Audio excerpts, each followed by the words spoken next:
Hey everybody, it's Chris back with another review for the Blue Collar Beer Gourmet. Today I'm going to be reviewing another San Diego selection. One of the beers that I picked up while I was in San Diego over Thanksgiving for my honeymoon. And looking on Untappd, I've discovered that 4 of my friends have given this beer a cumulative score of 4.0.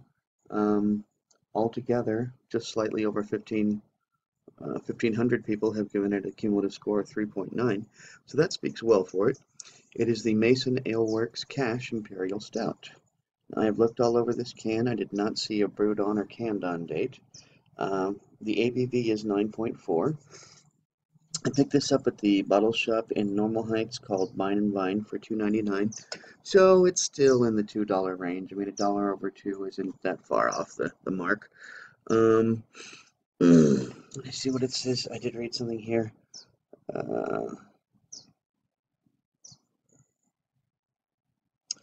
When asked for his definition of paradise, Mr. Cash said, "This morning with her having coffee.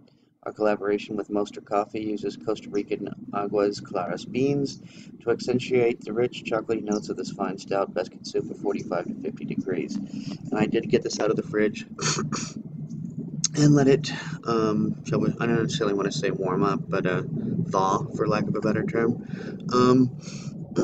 Gonna be using my Porter Stout pint glass that Nancy got me for Christmas.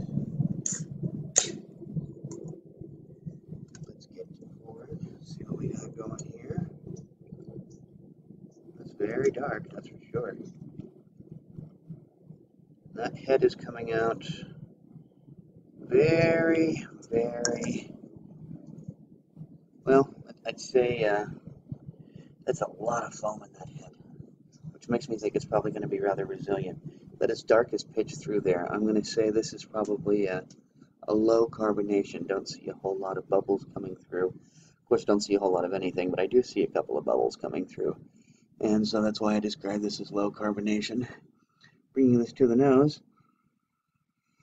I smell cocoa, I smell coffee, I smell alcohol. A little bit of leather to it, actually, which is not usually something you smell in a stout, but it's quite a combination. Like I said, chocolate, stout, or chocolate, cocoa, leather, even a little bit of dark fruit in there. I'm going to show you. That is some serious lacing, ain't it? I mean, look at that. So, anyway, I don't see any point in pontificating any further. Let's get to drinking. Cheers.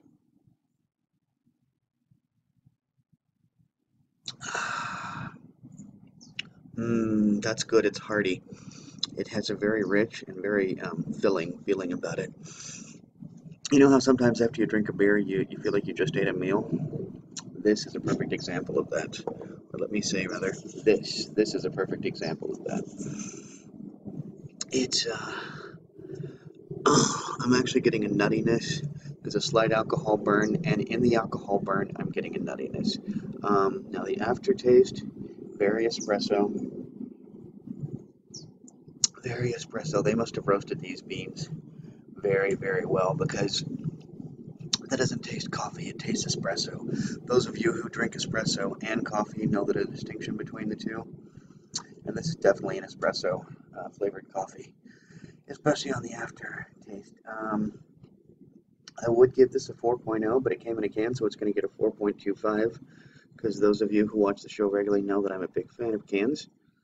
And I gotta say, they're only, this brewery is less than 3 years old. They were established in 2015, and already they've made a really, really good beer. My only regret is that living here in Vegas, it's impossible to get this San Diego beer. And as much as I might like to try Masonaleworks other beers, the likelihood that I'm going to be able to get it here in the beer desert that is called Sin City is pretty slim.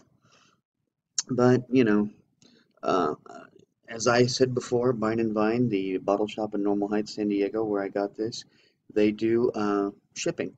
So maybe I need to get on their website and see what they got going, have it shipped to me. So until next time, drink good beer, don't break the bank doing it, and cheers.